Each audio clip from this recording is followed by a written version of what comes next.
그 다시 흑백요리사 좀 얘기를 해보면은 흑백요리사 봤어? 오늘 약간 흑요리사 컨셉이시네요? 약간 흑수저 요리사 그러니까. 느낌으로 좀 왔는데 약간 그 뭐죠? 퇴사하고 싶은 도라이 약간 이런 건가요? 정확히 하셨네. 저는 백수저 하겠습니다. 아 백수저 좋다. 백수저. 백수저 뭐 할 거야? 나는 강아지 이렇게 하면서 약간 이제 고급 파인다이닝 주인? 파인다이닝 좋다. 주인처럼. 얼마나 좋습니까? 근데 이제 흑백요리사 얘기를 보면 거기 되게 많은 요리 재료들이 나오잖아. 그치. 다음에 어떤 게 나왔으면 좋은지 사람들이 막 감론을박을 하더라고. 그래서 안 그래도 시즌 2가 나오면 더 재밌겠다고 하는 게 지금 원에서 안 다룬 재료들이 너무 많거든. 맞아. 거기서 좀 까다로운 재료들이 이런 거 있잖아. 가령 막 보거라든가. 보거 독 있지. 보거는 위험하지 않나? 보거도 그래서 보거를 요리하기 위해서는 그 자격증 같은 거 떼야 되고 그런 게 있어. 그러니까 그 지금 보거 얘기가 나와서 그런데 보거 관련된 좀 재밌는 사건이 있거든. 내가 그 사건 하나를 좀 소개를 해줄게. 그 보거 같은 경우는 보통 이제 막 살인 사건 이런데 그러게. 조금 쓰이는 그 경향이 있으니까. 예전에 고시 공부할 때 비슷한 판례 같은 거를 본 것 같기는 한데 최근에 또 비슷한 사건이 있었다고 하긴 하던데. 맞아. 그러면 너무 유명해서 다들 알고 있을 텐데 가평계곡 살인 사건이라고 한번 들어봤을 거야. 맞아. 그 살인자 이은혜 씨가 맞아. 자기 남편을 살해한 사건인데 이 경위도 되게 미스터리하고 이 이은혜라는 사람 자체도 굉장히 미스터리해서 얘기를 들어보면 되게 재밌을 거야. 그럼 도대체 이게 무슨 사건이야? 이게 이은혜라는 사람을 좀 이해를 하고 이제 얘기를 들어보면은 훨씬 더 재밌게 들릴 건데 이은혜는 1991년생인데 그 초등학교 6학년 때 TV 프로그램에 출연해서 그 착한 어린이의 모습으로 보였는데 실제로는 중학교 때부터 막 가출을 일삼고 뭐 소년원도 갔다 오고 그런 전례가 좀 있어. 약간 힘든 유년기를 보내기는 했다. 사춘기 접어들면서 좀 엇나간 건가 싶긴 한데. 그렇지. 그래서 이은혜 씨가 그 살인 용의자로 이제 뉴스에 나오기 시작했을 때 이 사람이 누군가 해서 봤더니 옛날 TV에 나왔던 사람인 거야. 근데 그때 TV에는 너무 착한 어린이로 그치. 나와서 착한 장애인 부모님을 모시고 사는 초등학생으로 나왔었거든. 진짜 그 사이에 무슨 일이 있었는지 너무 진짜 그럼 궁금한데. 그 사건이 언제 일어났어? 이은혜 씨가 자기 남편을 살해한 게 2019년 6월 30일이었는데 그 여름이었고 밤이었어. 여름밤. 그 시원한 계곡에 놀러 갔다가 자기 남편이 계곡에서 익사를 한 거지. 그러니까 계곡에서 익사한 사건이기 때문에 뭐 사고로 볼 수 있는 거 사고로 아니야? 볼 수 있지. 뛰어들어서 그냥 죽을 수도 있는 거니까. 근데 정황을 보면은 이상한 점이 한둘이 아니야. 우선 그 남편이 수영을 못하는 사람이었어. 근데 왜 다이빙을 해? 수영을 못하는 사람인데 당연히 다이빙 할 이유가 없지. 근데 남편의 누나가 보니까 다 수영도 못하고 다이빙 할 이유도 없는데 죽은 거 보니까 이게 뭔가 이상하다 해서 신고했지 경찰에. 이상하다고 생각했구나. 그럴만하네. 거기다가 그 아내인 이은혜 씨는 그 남편이 죽었다고 이제 보험금을 청구했는데 이 보험사에서는 이 살인 경위 자체 그 사망 경위 자체도 되게 이상하다고 해가지고 보험금 청구 거절했거든. 그러면서 보험사에서는 좀 이상하다고 판단을 한 거네. 그렇지. 이게 둘이 만난 게 된 경위부터 좀 보면은 내가 한번 설명을 해줄게. 이은혜와 남편이 사건이 발생한 게 3년 전인 2016년 가을 무렵쯤에 만난 걸로 보이는데 두 사람은 상견례도 결혼식도 하지 않고 그냥 혼인신고만 해서 부부가 됐어. 누가 그렇게 결혼해? 이상한데? 그러니까 요즘에는 그렇게 이상하게 결혼하는 사람이 없지. 그 남편의 유족은 이은혜가 그 남편 회사 계약직으로 일하다가 결혼한 걸로 알고 있는데 실제로 이은혜는 그 회사에서 일한 적이 없어. 귀신이야? 어디서 만난 거지? 그 와중에 이은혜가 아까 얘기한 것처럼 가출을 일삼고 뭐 범죄를 저지르고 다니는 것도 있는데 그 당시 뭐 성매매로 돈을 벌면서 살아왔던 게 드러나. 결국에는 두 사람이 왜 만났고 어떻게 만났는지는 정확히 알려진 게 없어. 근데 다만 이제 추정하기로는 이은혜가 성매매에 종사했었다면 아마 유흥업소에서 만났거나 아니면 뭐 다른 장소에서 만나지 않았겠냐. 그러면은 아까 전에 얘기한 게 죽자마자 또 보험금 청구를 일단 했다며. 그러면은 진짜 말했듯이 의도적으로 접근했을 가능성이 높겠네. 그래서 그런 분석을 하고 있지. 그러니까 범죄 전문가들의 의견에 따르면 이은혜와 남편이 만난 그 당시 내연남도 있었고 그 이은혜와 내연남이 공모해서 이 남편을 미리 범죄상으로 삼은 거지. 물색을 해가지고. 약간 대기업 다니고 돈도 좀 있어 보이고 순진하게 보이고 이러니까. 그래서 이 사람을 우연한 만남을 가장해서 범죄 대상으로 선정을 하고 그러니까 애초에 이 만남 자체가 처음부터 정상적인 연인 관계가 아니고 범죄를 목적으로 한 만남이었을 가능성이 굉장히 높더라고. 근데 그러려면 이은혜가 약간 이상하게 행동을 했어야 되잖아. 뭔가 뭐 꺼림칙한 이은혜 행동들이 있나?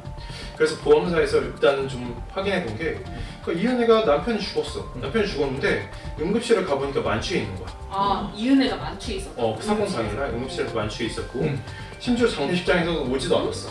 아 이게 무슨 소리야. 남편이 죽었는데 어떻게 장례식장에 되는 가나. 거 아닌가? 그러니까 정상적인 부부관계란 있을 수 없는 일이지. 그러니까 심지어 혼인신고하고 5달 만에 남편 이름으로 보험 4개나 가입했어. 와. 5달 만에. 그러니까 남편이 죽으면 무려 8억 원이나 받을 수 있도록 설계를 한 거야. 야 8억 원. 크다 진짜. 그리고 남편이 죽었는데 SNS에서 수상 레저를 하는 영상을 올리고 마카오에 여행을 가는 사진 같은 것도 올리는 등 남편이 숨졌다고 하기에는 그리워하거나 이런 모습 전혀 보이지 슬픈 않아. 모습이 전혀 안 드러났어. 전혀 없었지. 아니 그리고 남편이 입사했는데 수상레저를 즐기는 거 그러니까. 올린다는 거 거의 뭐 고의 모도급 아닌가? 그러다 보니까 되게 의심스러운 거지. 응. 근데 그럼 보거 얘기도 있지만 응. 그럼 그 전에는 보거로 뭐 했던 거야? 뭐 어떻게 그래. 이야기가 되는지. 그래 내가 보고 얘기를 왜 하게 됐냐면 응. 이은혜가 사실은 남편을 죽이려고 한 게 이번이 처음이 아니야. 아, 이미 3번의 미수가 있었는데 대단하다. 세 번의 미수. 3번의 미수야. 첫 두 번 미수가 한 번 성공이네. 근데 이게 확인해 보니까 한 번은 확인이 제대로 안 되는데 한 번은 타이어에 펑크를 내놨다고 해. 아, 1차는 그것도 미수네. 남편 차 타이어에. 남편 차 뒷바퀴 펑크를 냈다. 근데 그런 제보가 있었는데 그게 이제 사실은 이 인과관계 원인이 이제 인과관계가 막 정확히 연결된 건 아니야. 다만 뭐 그렇게 했다고 이제 제보한 사람이 있었고 두 번째로는 그 이은혜가 보거독을 먹여가지고 남편 살해하려고 시도한 적이 있었어. 이은혜랑 아까 말한 그 내연남이 같이 보거독을 먹여서 죽이려고 했는데 이제 보거 매운탕을 끓여서 먹였는데 안 죽은 거지. 그 치사량에 다다르지 않아서 살인 미수로 그냥 끝나게 된 거야. 그게 또 뭔가 독이 어느 정도 용량이 되어야지만 사람이 죽을 수 있는데. 되게 좋은 날 너도 그런데 그러게, 진짜 이때는 운이 좋았네. 그래서 이것도 어떻게 알게 됐냐면은 이제 경찰 수사 과정에서 이은혜랑 그 내연남이 주고받은 텔레그램 문자 확인해 보니까 이은혜가 이렇게 얘기해. 보거독을 이만큼 넣었는데 왜 안 죽지? 무섭다. 그러니까 내연남이 밀복이 그리 막 위험하지 않다던데 쫙쫙 짜긴 했는데 막 이런 식으로 얘기를 한 게 있었어. 이거 거의 약간 심야괴담의급인데. 그러게 너무하다. 재판 과정에서 이제 이은혜가 이 대화는 그냥 단순한 장난이었다. 아니 이게 장난이라고? 실제로 보거독을 구한 게 아니고 보거독으로 뭐 이렇게 죽인 적이 없다라고 얘기를 했는데 우선은 보거독으로 살인을 시도한 게 확인이 됐지. 그걸 장난으로 이런 얘기를 하는 것 자체가 더 이상하지 않나? 장난으로 남편한테 보거독을 먹이자라고 얘기를 하고 그러면 장난으로 8억짜리 막 보험도 가입하고 그러는 건가? 심심해서 가입했나? 그러니까. 왜 그런 거지? 제정신이 아니지 이거는. 근데 둘 다 어떻게 된 거야? 잡힌 거야? 내연남도 잡혔어? 그 다음 얘기를 뭐 잘못 들었어. 결국엔 두 사람은 이제 수사가 진행되는데 이 과정에서 남편이 사망하고 그 다음에 보험을 청구했고 보험을 청구했는데 보험사에서 거절했지. 그러니까 이은혜가 갑자기 그것이 알고 싶다에 제보를 해. 아니 자기가? 자기가 그래서 그것이 알고 싶다 나온 거구나. 그래서 조사를 하게 된 거야. 거구나. 그러니까 되게 이게 상식적으로 이해가 안 되잖아. 근데 이은혜가 자기 남편이 죽었는데 보험금을 안 준다고 보험사와의 그 사건을 쓰기 갈등을 그것이 알고 싶다 제보를 해. 근데 그것이 알고 싶다가 보기에는 이게 뭐야? 그것이 알고 싶다 확인하면 확인할수록 너무 이상한 거야. 범인이 제 발로 걸어갔잖아. 상황을 봐도 좀 그 남편을 뭔가 남편이 죽었는데 슬퍼하는 모습도 없고. 그러니까. 보험도 가입했고. 보험 얘기만 하고. 보험 얘기만 하고. 수상 내조하고. SNS나 이런 거 봐도 전혀 남편 죽은 사람이 아닌 거지. 그러면 이 사람들은 잡혀서 좀 어떤 판결을 받았어? 결국 그렇게 돼가지고 그것이 알고 싶다 해서 방송을 했어. 그러고 나서 경찰 재수사를 시작한 거지. 사실 남편이 사망했을 때도 이거는 그냥 변사 사건이었어. 검사도 이게 변사 사건이다 하고 종결을 했는데 다시 그것이 알고 싶다 조사를 하기 시작하니까 경찰에서 다시 재조사를 시작했고 재조사를 하다 보니까 이 사람들이 범행 저질렀다는 확인이 있었다. 징역 살고 있어 그러면? 그래서 결국에는 도주했다가 2022년 4월 16일에 그 고양시에서 검거됐고 잡히긴 했네. 잡히긴 했지. 그래서 재판 결과 이은혜는 무기징역, 그리고 그 내연남한테는 징역 30년이 선고돼서 지금 감옥에 있어. 역시 이 언론사 출신이라서 언론사 때문에 잡은 스토리에 대해서 이렇게 오, 야, 맞네. 엄청 아다리가 맞게 설명을. 오. 육하 원칙. 그니까. 그것이 알고 싶다가 오히려 조사를 잘해. 그니까. 그런데 이거 수사기관이네. 이번에는 왜냐면 그렇게 하지 않았으면 이게 제대로 수사가 안 됐을 수도 있는 상황이다 보니까. 근데 너무 약간 머리를 써도 너무 잘못 썼다. 그러니까. 그거를 제보해서 자기가 보험금을 탈 수 있을 거라고 생각했다는 게 참 너무 단순하다. 그러니까 사실상 변사 사건으로 끝날 뻔했는데 자기가 제발로 조사를 해달라고. 그러니까. SBS 그것이 알고 싶다에 제보를 했고 제보하다 보니까 조사가 됐고 조사하다 보니까 혐의가 입증이 된 거지. 와. 근데 보니까 이은혜 씨가 원래 이제 막 사실 재혼을 한 거고 원래 애가 있었다고 하는데 이 애를 이 숨진 남편 자식으로 또 넣어놨다 그러더라고. 근데 이거 완전 사기 아니야? 이런 거는 상속 문제가 있으니까 해결해야 될 것 같은데 어떻게 됐어?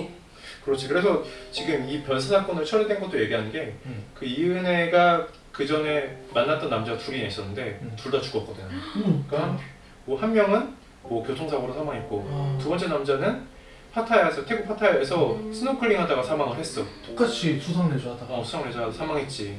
그렇게 사망한 사건이 있어서 근데 이 두 건은 사실상 변사 사건 처리됐거든.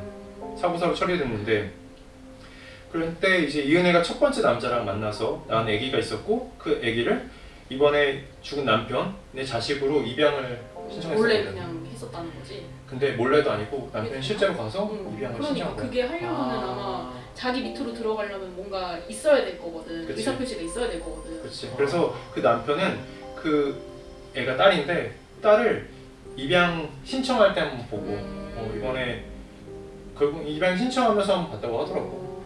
그러니까 사실상 딸이라고 볼 수는 없네. 그렇지. 그래서 이은혜가 첫 번째 남편과 만나서 낳은 딸을 결국에는 본인의 자식으로 입양을 했고 결국에는 이렇게 될 경우에 상속이 인정될 수 있거든. 그렇지. 본인이 사망한 경우에 상속권이 문제돼가지고 결국에는 검사가 파양소송 청구를 해서 입양 무효가 확인이 됐어. 다행히 이은혜 딸한테 전 재산이 넘어가는 거는 이렇게 막은 거네. 그렇지. 다행이다. 야 진짜 이거는 보통 일이 아닌 것 같아. 그리고 이번에 이 법적으로 이렇게 딸 문제까지 얽혀 있었다는 거는 되게 어떻게 보면 나를 숨지게 한 사람의 자식한테 막 전 재산이 갈 수 있는 이런 위기였는데 그런 것까지 다 꼼꼼하게 챙겼다는 게 되게 수사하는 분들이 좀 고생을 많이 한 것 같네. 근데 결정적으로 그것이 알고 싶다에 제보를 함으로써 그 허점이 드러났다는 거. 참 알 수 없는 사건이다. 너무 큰 욕심이 자기 뒤통수를 쳤어. 너무 욕심을 부려서 그러니까. 그것까지 다 싹싹 긁어가지고 돈 챙기려고 진짜. 했다가 왠지 그것이 알고 싶다에 제보하면 파라고 받을 수 있을 것 같다. 그러니까 보지. 자기 편을 들어서 해줄 거라고 생각을 했나 보지. 그렇지. 진짜 이거 무서운 일이야. 그러니까 여러분 조심해야 돼. 항상 보거도의 조심해야 돼. 항시 조심해야 돼. 항시 보고 누가 복집에 가자 그럼 그 사람을 의심해야 돼. 경계해야 되는 거야. 나 보고 좋아하는데. 보고 끝나고 오려면 복튀김이라고. 안전한 복튀김. 이분하게 익은. 이분하게. 이분하게 익은 진짜. 버거튀김. 진짜 이렇게 무서운 일들이 많습니다. 오늘 그러면 이 정도까지 한번 보고 다음에는 크리스마스 전후로 하니까 좀 크리스마스에 조금 우리가 다뤄볼 만한 사건을 조금 얘기해보면 또 좋을 것 같아요. 그래, 연말 맞이해서 그래. 한번 준비를 해보도록 하겠습니다. 연말 관련된 사건을 좀 찾아서 재밌게 얘기해줄게. 여러분 안녕. 안녕.